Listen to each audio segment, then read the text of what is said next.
Hello. Hi, how are you? Doing good. How are you? Good, good. Did you drink water? Sure. Thank you very much.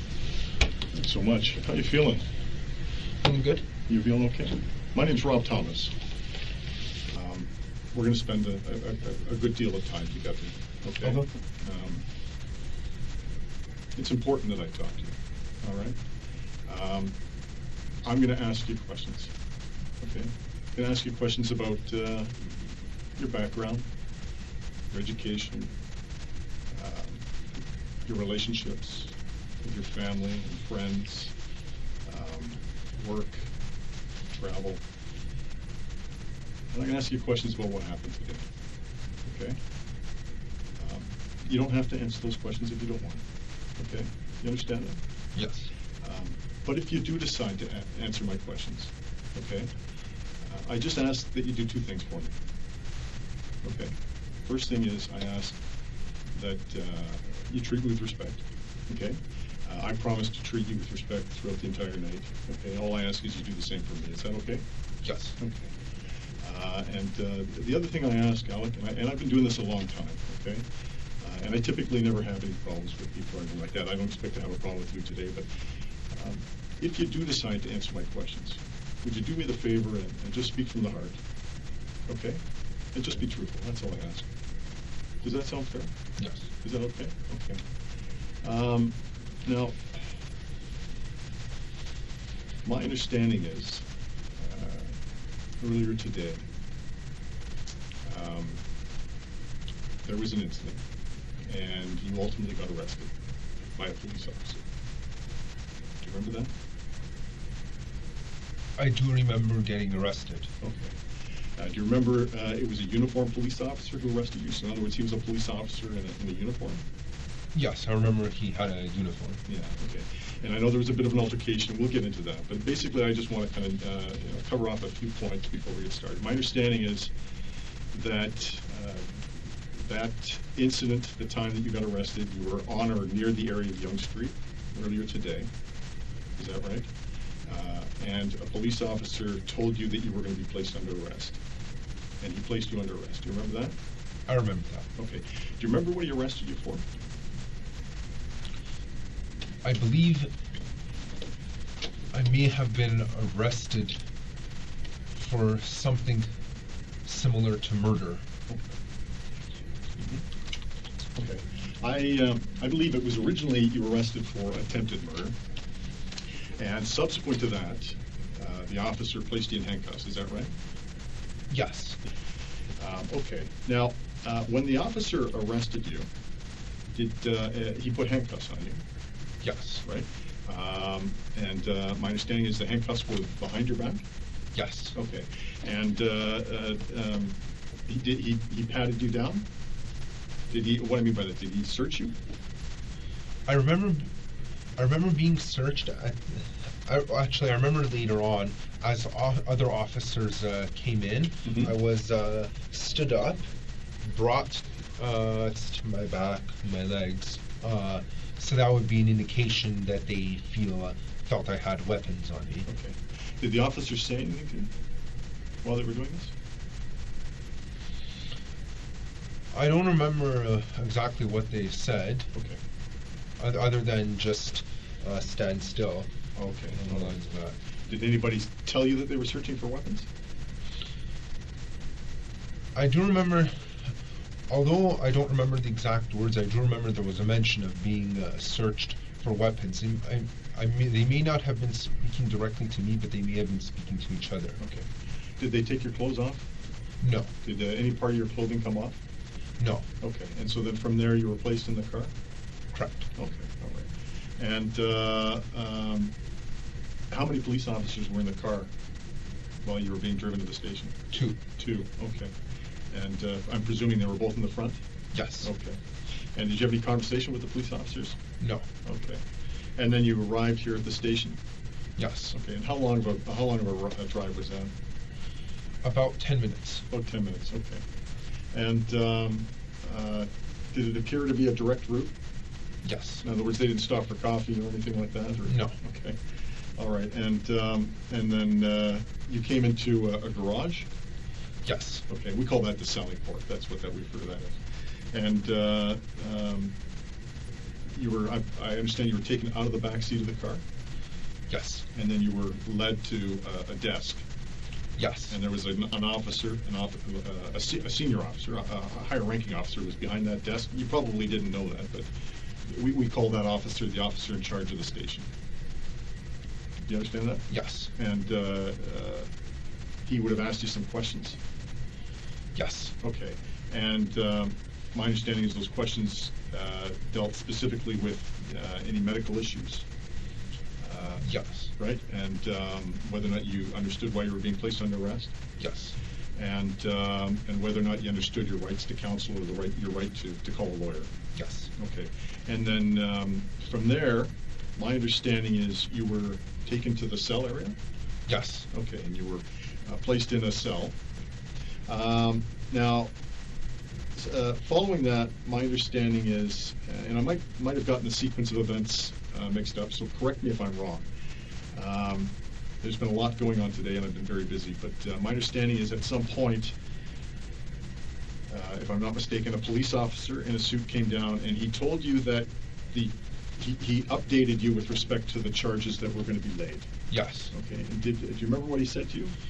Yes. So originally the charges were 9 counts of first-degree murder. Right. Then later on it got updated to 10 counts of first-degree murder plus 15 counts of attempted murder.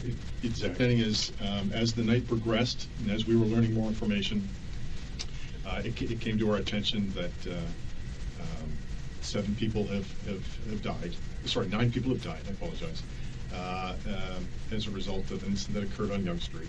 And so subsequent to that, my understanding is the officers came down and they spoke to you to advise you that the charges would be upgraded to 9 counts of first-degree murder. Do you understand what first-degree murder is?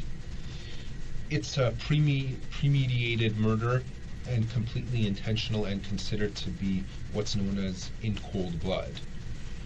Well, yeah, that's a fairly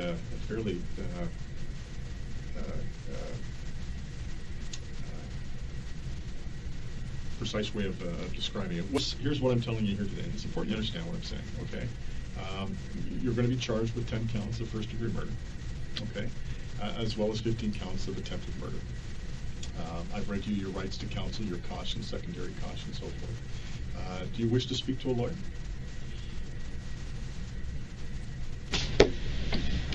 Before we go any further, just tell me what happened from the time we left this room until the time we came back.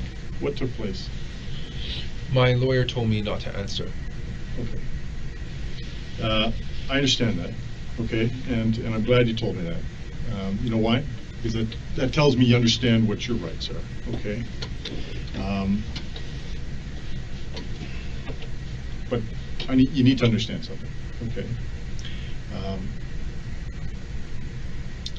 We, the police, have a job to do, okay? And that job includes collecting evidence, speaking to people, trying to understand and uncover what's happened, what took place, and asking questions. And we're obligated to sit down and speak to people like yourself who are in this position and ask you questions, all right? Your lawyer's right, you don't have to answer any questions, okay? But you need to understand something, Alek, okay? I still have to ask you questions, okay? And I'm going to ask you questions, all right? And I'm going to talk, okay? And it's not, I'm not doing that to make you feel intimidated or to make you scared or to say things that you don't want to hear, okay? But the bottom line is we have a very difficult job to do, okay? And this is a very, very important matter that we're dealing with here today, all right? So I'm going to ask you questions. If you don't want to answer, you can tell me you don't want to answer. Or you don't have to say anything at all. I totally understand that. But as long as we can still maintain that respect that we talked about at the beginning, is that cool? Yes. Is that cool? You're not going to offend me, okay? You're not going to make me upset or insult me if you say, Rob, I don't want to answer that question, okay? If you're kicking over the table and screaming, well, that's going to cause a problem, okay? but I'm not going to be offended. Okay. Did I miss anything? No. Anything of importance? If I'm not mistaken, the officers fed you, is that right? Yes. Down for psychological issues. I don't wish to answer that. Okay. Has a doctor, have you seen a doctor recently with respect to any medical issues that I should be concerned about? I don't wish to answer that. Okay. What about psychological issues? I don't wish to answer that. Okay. Alek, can I ask you this? Because it's important. And I'm saying this because I think I know the answer. But am I wrong to understand that in high school you were identified as someone with special needs? I don't wish to answer that. Okay. And you graduated from Farley, is that right? Yes. Okay. And then following that, my understanding is you went to Seneca. Correct. And you were you're just finishing up, if I'm not mistaken. You're just finishing up your course. Yes. Yeah, and that's the Center for Development of Open Technology, CDOT. No, it's Seneca at York. Yeah, I realize that, but the program you're taking, isn't it called Center for? No, Development that of was Open Technology? actually something else. Oh, okay. All right. What are you taking at Seneca? Bachelor of Software Development program. Oh, so you're taking a degree. Yes. So Seneca offers a degree in software programming. Yes. And that's something that you were aspiring to do. I understand you wanted to become a software developer or designer or software developer. Yes. Right? Yeah. And a team leader, is that not right? Yes. Is that that's step pass? Yes. Yeah. Okay. Was it in Canada? I'm assuming? Yes. Yeah. And my dad was in the military. My dad was actually in the Navy. He joined when he was 17 years old. And in fact, he wasn't 18, so he actually had to have his parents sign off to give him permission to join the Navy. But, so in the military, we have the Air Force, the Navy, and the Army. Which one were you part of? Army. In the Army, okay. All right. And where did you join? Here in Toronto? Yes. Oh, really? And what made you decide to do that? I wanted to try something new. I wanted to see what it was like to join infantry. Really? Have you thought about pursuing the military as a career? I had thought of it at the time that I had joined. Right. Okay. And were you thinking about doing like enlisting, or were you thinking about being an officer and going through the officer cadet program, or what? I had enlisted. You enlisted. Oh, I see. So it was in the Army. And what particular, like, what particular? I know there's a number of different. Is it professions or a number of different trades? Trades, yes. What particular? I trade was were you in? infantry. Oh, infantry. So you'd be, if called to task, you'd be the fellow on the front line, Yes. charge into the enemy and Yes. just getting your hands dirty at the Yeah. pointy end of the stick. Okay, is that is it? Yeah, as per the trade description. Oh, okay, right on. What? So specifically, so within the infantry, did you have a particular skill that you wanted to develop, or was it just? I was interested in learning how to use weapons. Beautiful, okay. Specifically, large guns, So large guns is in what? Like. such as assault rifles. Oh, okay. So you're not talking about howitzers and cannons, right? You're talking about like. Yeah, because those you can actually hold in your hand. Right. So what type of weapons would the Canadian military be training their members in? Because you know what, I play a lot of Call of Duty, right? Have you ever played Call of Duty? Unfortunately, that game isn't realistic. However, I never made it far enough in my basic training to use guns. So I don't know what type of guns the military uses. Oh, okay. What makes you think? I thought Call of Duty was. Well, I know that the scenarios aren't realistic, but like the weapons they use are realistic, aren't they? And the camo and the uniforms and stuff like that. Unfortunately, the logistics of how the weapons are fired Right. are not realistic in real life. For Oh. example, there's a lot of recoil when firing an assault rifle. Right. Yeah. No, I imagine, and you're not getting much recoil on your computer, whatever. Definitely the not. The little handheld console you're using. Of course, it vibrates a little bit. But that, do you play Call of Duty? I played it in the past. Yeah, I enjoy that. I like that. And there's another one I really enjoy was Honor, Badge of Honor. I've actually never played that, to be honest. That was actually better. That's better than the Call of Duty. Better, Badge of Honor. It's made. It's. I think Call of Duty is Microsoft, if I'm not mistaken. I don't know. But this was another company. But Call of Duty is made by Activision. Activision. Okay, right. Now, yeah. So Badge of Honor is something else. It's another company. I don't know what it is, but.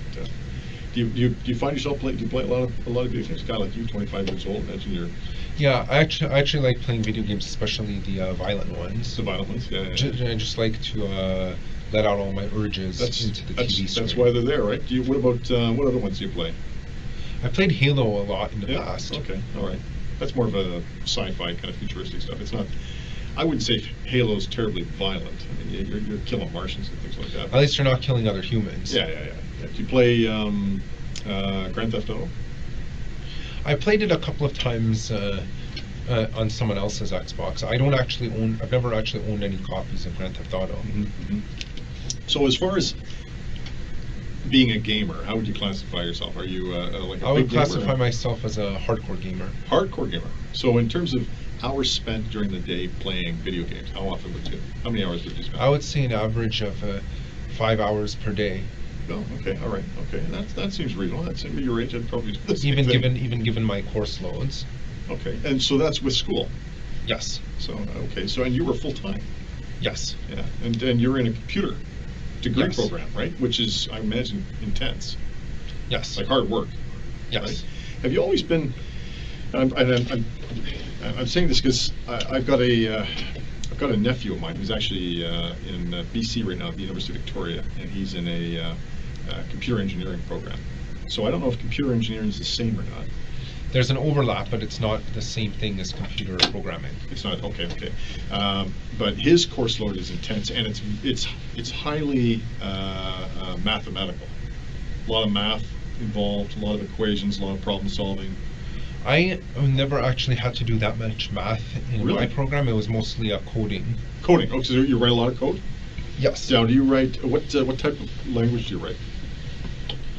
I've used C, C++, C++. Java. And Java would be web-based. Java is really for writing No, code for websites. Java is more generic. Yeah. Okay. But C++ is the more popular coding for computer programs. Yes. Yeah. Okay. And what made you decide to get interested in that? Well, I was kind of a nerd in high school, and I took a course on computer programming. I took one course that was programming in high school, and after that, I decided I really liked coding, and I wanted to sign up for a program in college. Really? And then you just carried it through, and you got into Seneca, and things Yes. were good. Now, was it difficult getting into Seneca?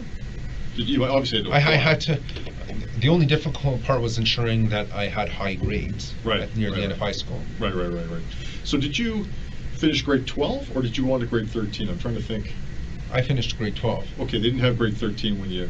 No, they already discontinued that long before I started high school. That's what I thought. Yeah, that's what I thought. Because I talk about that. I'm talking about like the school curriculum. Going to school, learning, and completing your assignments and things like that. Were there any issues? No. Okay. What about the students?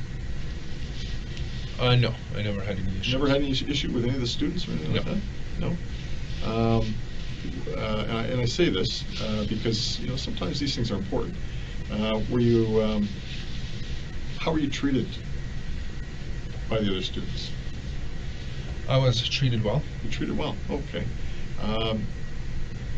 Did you have any difficulties with any particular group of students? No. No. What about difficulties with girls in particular? No. No difficulties with girls at all? No. No, not at all. How do you feel about girls in general? I'm attracted to them. Oh, you are? Okay, okay. So you're heterosexual? Yes. Would it be fair to say that? Okay, that's important. Have you ever had a relationship with a female? I don't wish to answer that. Okay, all right. In terms of females, I mean females and women, because you're 25, you're a young man, right? We'll call them women. In terms of your feelings towards women in general, how would you describe that? This is the loaded question that was previously mentioned, and Alek's answer also gives us our first insight into the mind of Alek Minassian.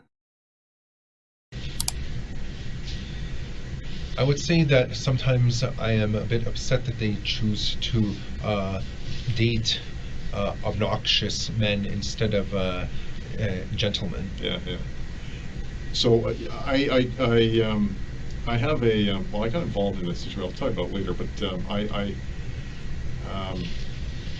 so my understanding is you have some problems with women who date obnoxious men.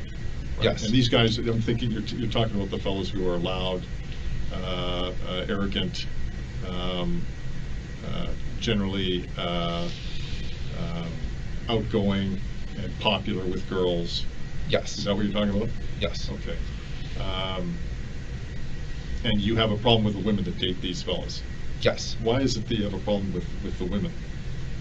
Because I feel that it's illogical to be dating such men when they could be dating gentlemen instead. Right. That makes sense. I mean, and I've seen that because I've grown up. And I'll tell you one of the issues that I had as a kid growing up, because I was, this is going to say, you might not believe me, but I wasn't a very big kid growing up. I was actually very, very small.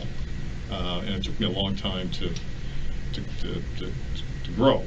And so as a result, I was kind of ostracized. You know what I mean by ostracized? I was kind of Cast aside. Cast aside. Yeah, I left out. Like I wouldn't get picked for teams, or anything like that. I was always kind of the last guy.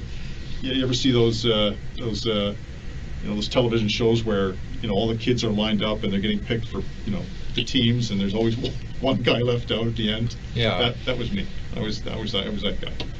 And I was never very popular with girls in school, and that kind of actually went on through the early part of my adulthood, until I started getting taller and mature, right? But I understand exactly what you meant, because I was, as a kid growing up, I was I was like any other kid, any other young man, right? You would look at attractive girls, and I knew I was probably just as smart, if not smarter, than some of the clowns they were dating.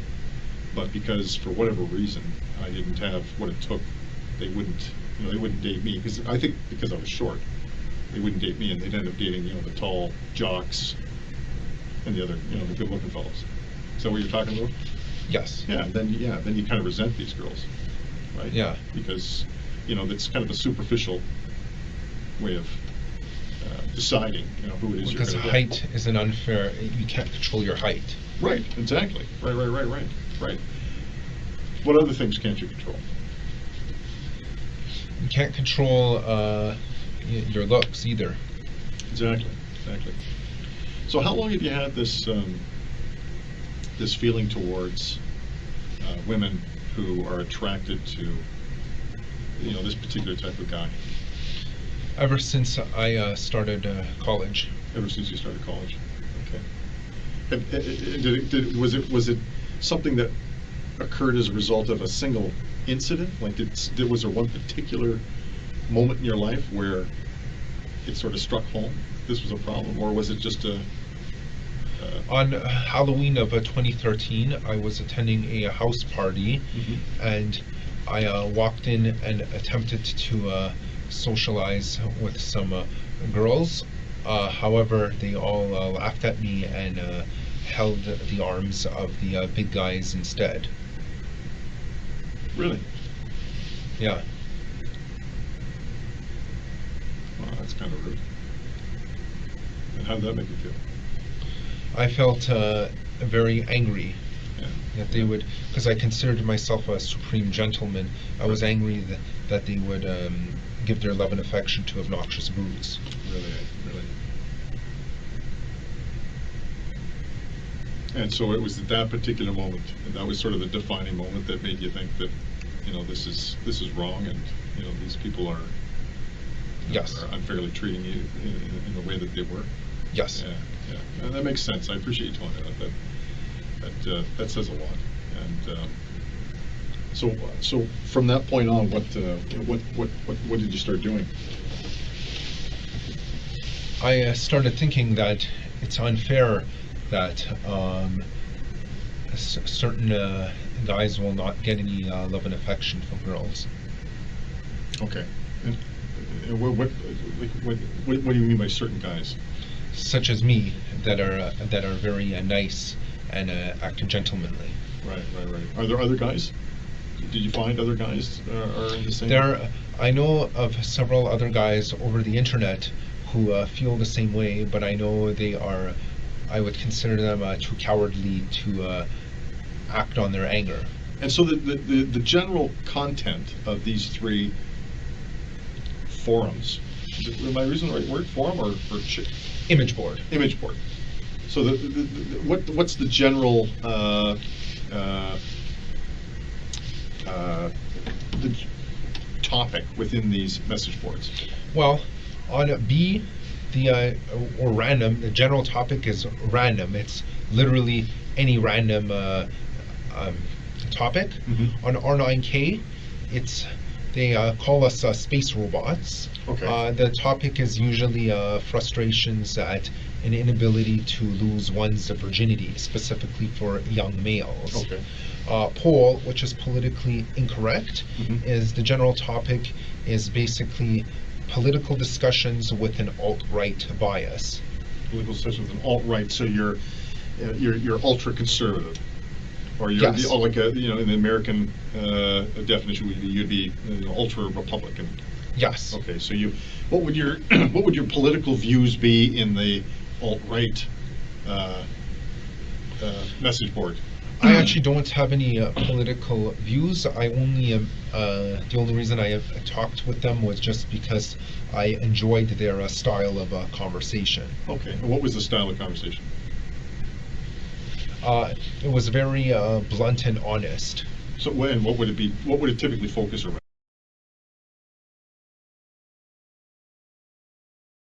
Or what would the typical conversations contain? Red pill truths about why women choose to date obnoxious men. Date the Chads. Yeah. The Chads of this world. Yeah. Yeah. Basically, the Stacy's going for the Chads. Exactly. The Stacys are the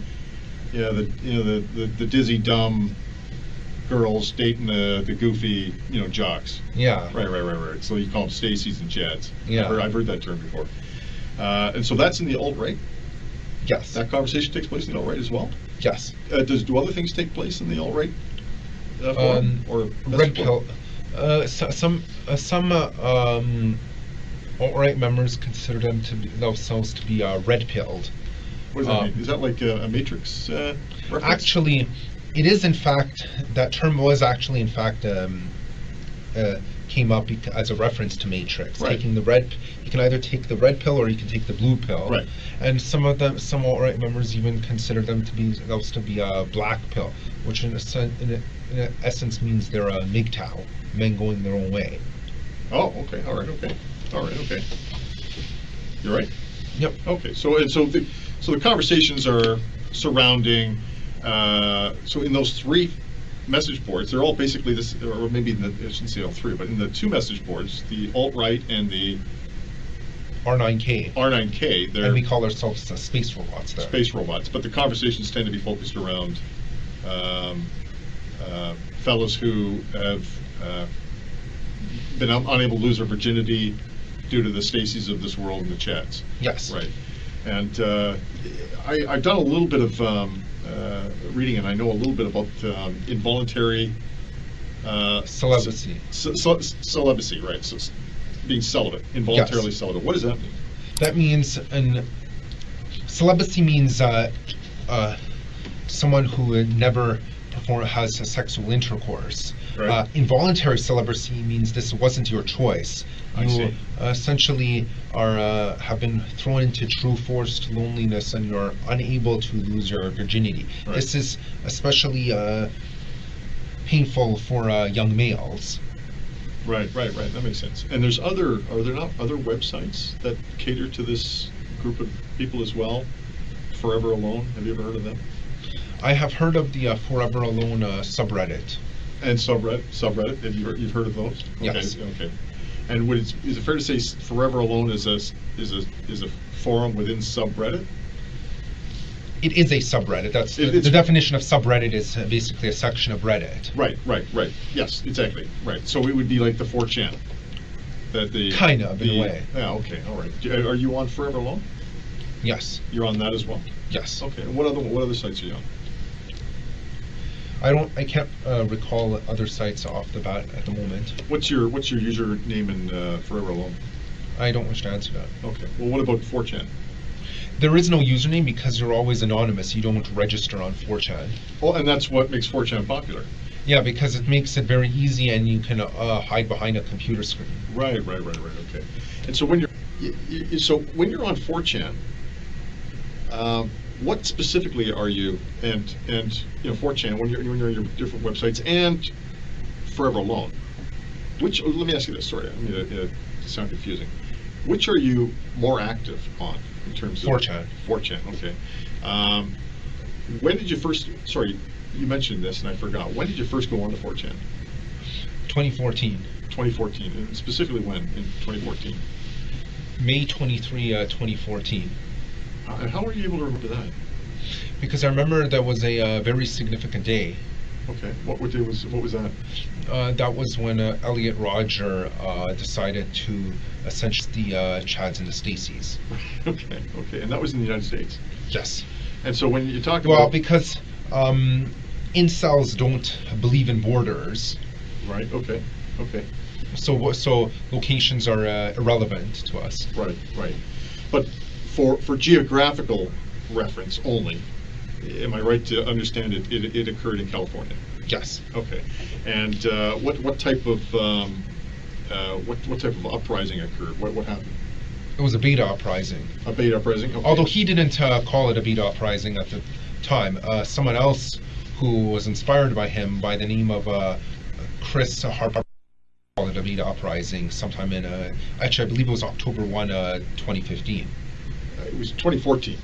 No, someone else named Chris Harper Mercer in 2015 called it a beta uprising. I'm only retroactively assigning the label a beta uprising to the Elliot Rodgers moves. I thought Chris Harper Mercer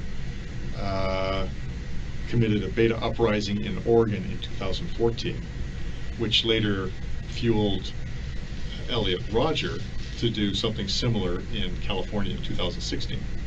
It was actually the other way around. Elliot Rodger in 2014, You're right. I'm sorry. Yes.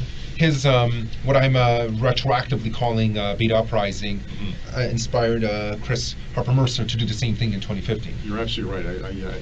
You're absolutely right. That makes a lot of sense. So it was Elliot Rodger who was the father. Basically, the founding forefather of the entire movement. Right. So explain to me this movement. What's this movement about? It's basically a movement of angry incels, such as myself, who are unable to get laid. Therefore, we want to overthrow the Chads, which would force the Stacys to be forced to reproduce with the incels. Right. Okay. And when you say incels, involuntary celibate. Celibate. So that's just a short form for fellas who can't get laid. Can't have sex. Right. Okay. And what happened in the Elliot Rodgers uprising? What did he do? I know he used a gun as well as a vehicle to convert the life status of certain individuals to death status. Right. Only to carry the message that incels can't be oppressed. Right. So it was an act of rebellion. Yes. And it was out of frustration and anger. You could call it an incel rebellion. Incel rebellion, exactly, right, yeah, okay. And how many lives were converted from living to dead? 6. 6 in total, okay. And he used a vehicle in that as Yes. well? As part of the process of converting these lives? Yes. And was anything else? Did he do anything else? I know he used a knife Right. for his first 3 murders. For his first 3 murders, okay, all right. And then what about Chris Harper Mercer? What did he do He used a gun for all of his murders. for all of his murders? How many people did he murder? I believe it was either 8 killed and 10 injured, or 10 killed and 8 injured. 10 killed and 8 injured, okay. It was one of those 2. Okay. And were these fellas active on 4chan? Yes. They were, eh? Have you ever communicated with these fellas? I actually have, as a matter of fact. Who did you communicate with? Both of them, actually. Really? We used code names, actually. Okay. What were they? Elliot Roger was named Valtharion. Valtharion. Yes. How do you spell that? Valtharion. Okay. And what was Chris Harper Mercer's name? Space robot. Space robot.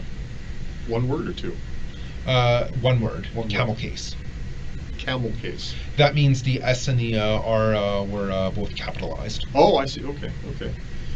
And what was your code name? Xbox light side. Xbox light side. All 1 word. All one word. Camel cased. No, only the first letter was capitalized. The X. Yes. Okay. All right. And so, what did you discuss with these guys? We discussed our frustrations at society and being unable to get laid, and we were plotting a certain timed strikes on society in order to confuse and shake the foundations, just to put all the normies in a state of panic. Okay. And who would be a normie?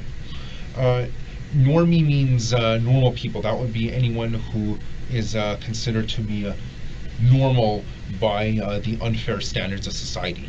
But not the Chads or Stacys. Chads and Stacys are actually above normies, or at least they think they're above Of course, normies. yeah. Okay, all right. So is it fair to say you've got Chads and Stacys up here, normies down here, and then you've got celebs who believe that they are being repressed? Incels, sorry. Yes. Incels who believe they're being suppressed or repressed, and so as a result, to even the playing field, Yes. they convert the Stacys and Chads from living to dead, and to So make that we come out on top. yeah, it's more than so. Is there so the targets? Who would the targets for this uprising be? All of the alpha males. All the alpha males. So the Chads. Yes. So those are the people that you want to kill. Yes. Okay, all right. And who else? Any of the Stacys who do not wish to give their love and affection to the incels. So they're a target as well. Yes. To be killed. Yes. Okay, and what about the normies? Normies. Yes, we don't necessarily wish to kill the normies, but we do wish to subjugate them in order to make them understand that that our type is the more superior one. Right. So when you say subjugate, what do you mean by that? Meaning either imprison them or put them in a lower position in society. Okay. So that they acknowledge the incels or the Pepe the Frog types as the more superior ones. So you're saying things that I'm not familiar with. Sorry. So what's a Pepe the Frog? He's a mascot on 4chan. He's a mascot? Yes. Oh, mascot on 4chan. Yes. And he's I was using a metaphor. Oh, okay. Yeah. So he's actually worshipped quite frequently. Oh, okay. All right. So going back to the conversation with Chris and Elliot, you're talking to these fellas now. When are you having these conversations? When do these conversations start taking place? Before, obviously before their massacres, because they're both dead now. Right. Okay. And then once you learned of so it was Elliot who was first in 2014. Yes. So what did you and Elliot talk about? I find you very interesting. I do, and I find this fascinating. But I want to make sure I don't go too fast. Who did you have conversation with first? Let me ask you that. Elliot. Elliot. So how did you learn of Elliot? Because we private messaged each other on Reddit. Yep. After I saw one of his posts, and we just talked about each other, got to know each other, and we found each other very interesting. We both had the same frustrations at society, right, despite being separated by distance so far apart. Right. Did you ever visit him? No, but I wish I could have. Yeah. Did he ever come and visit you? No, but I wish he did. Yeah. Did you ever communicate outside of 4chan?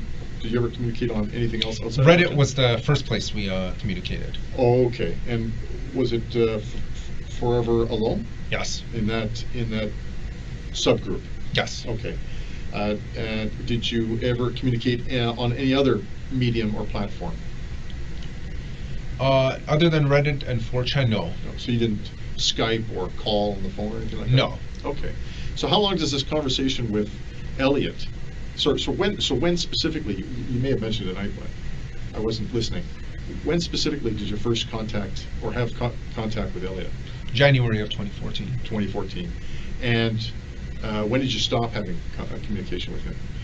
As soon as he was deceased. Okay. So his act, I know, took place in 2014, but I wasn't aware of the exact day. What day was it? May 23, 2014. May 23rd. Yeah, you said that.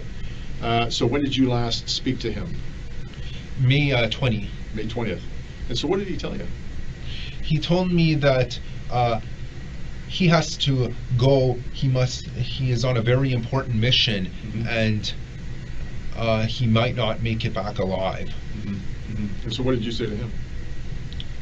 I kind of had an idea in my head of what he was planning, but I didn't want to think it was true at the time. So I replied and said, I wish you good luck with that. Right on.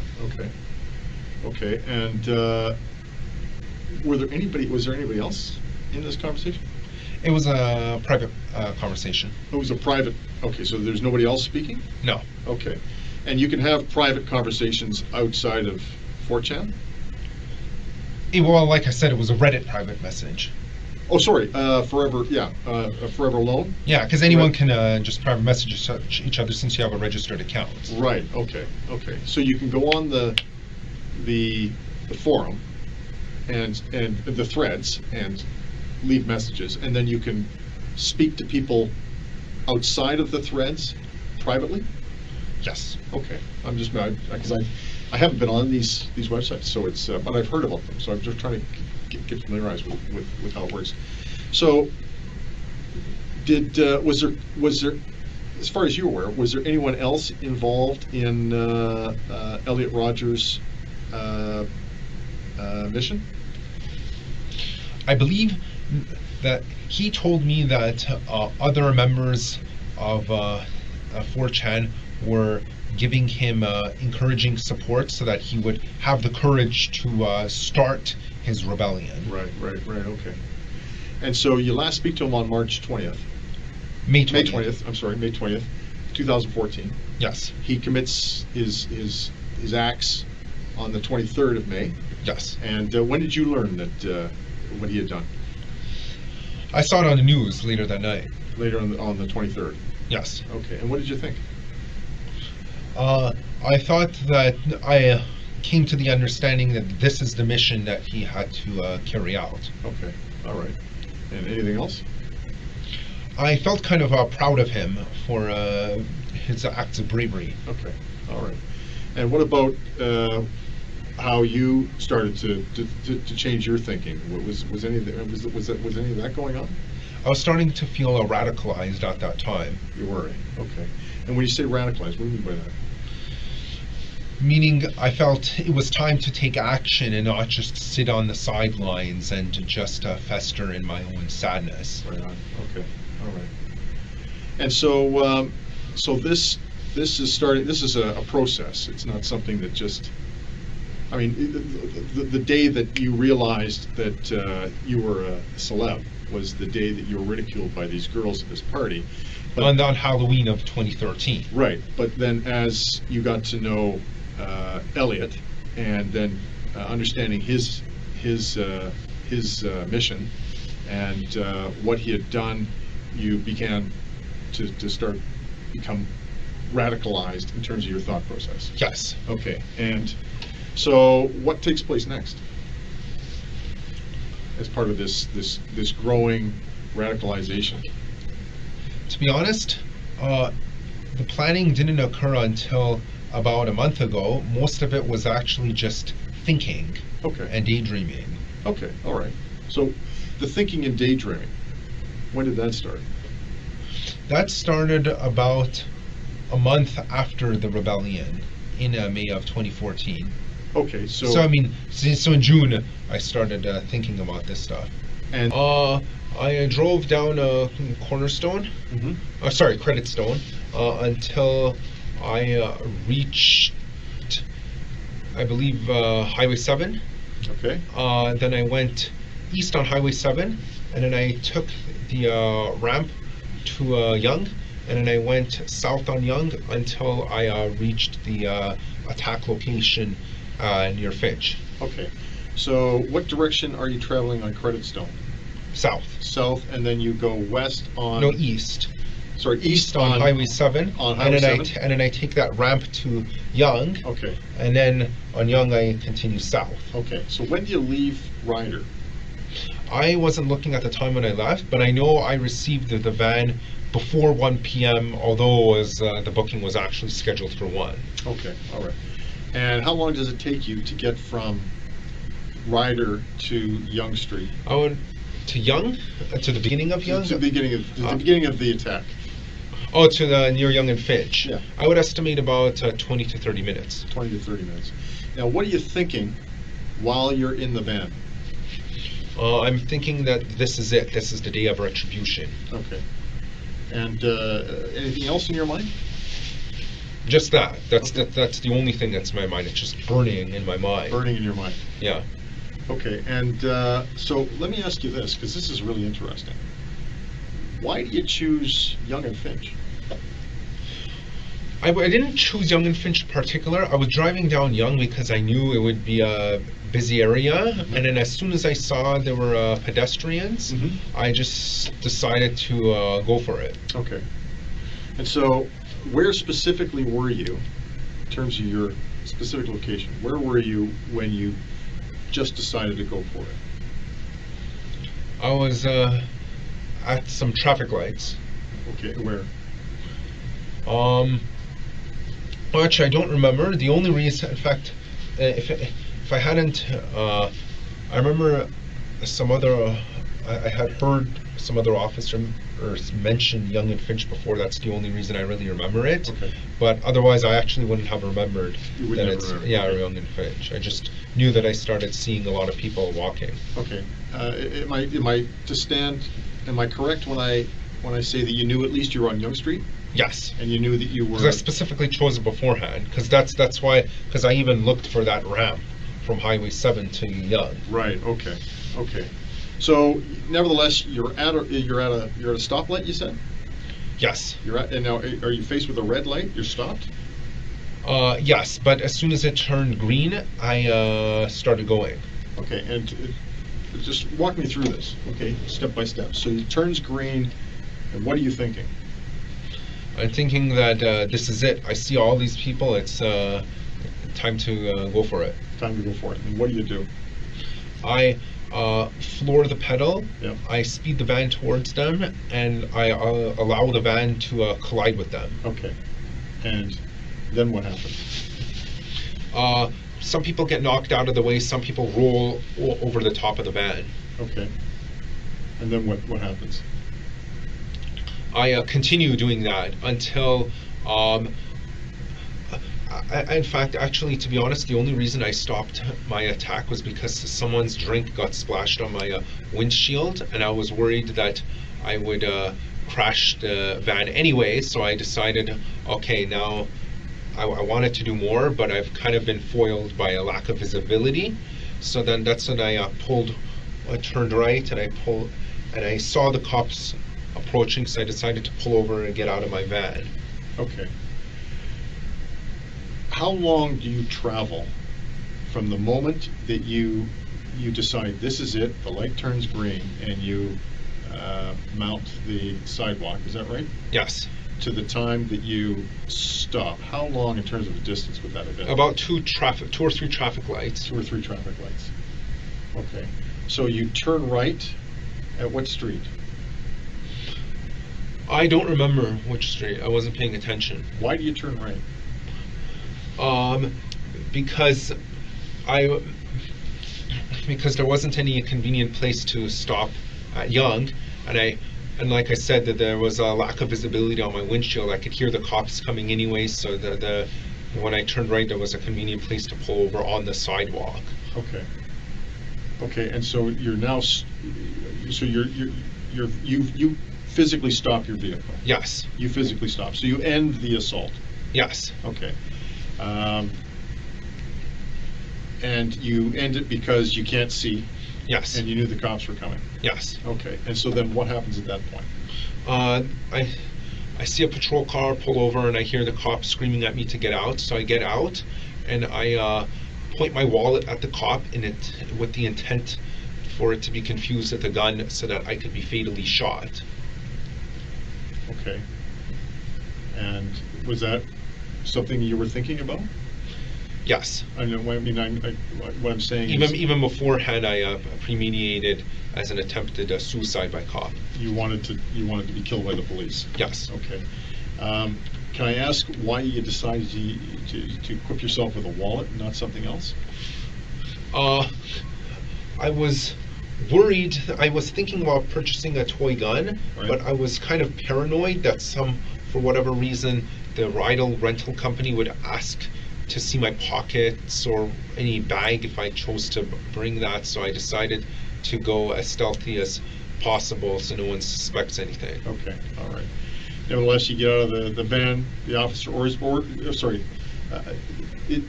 correct me if I'm wrong, because I want to make sure I get this right.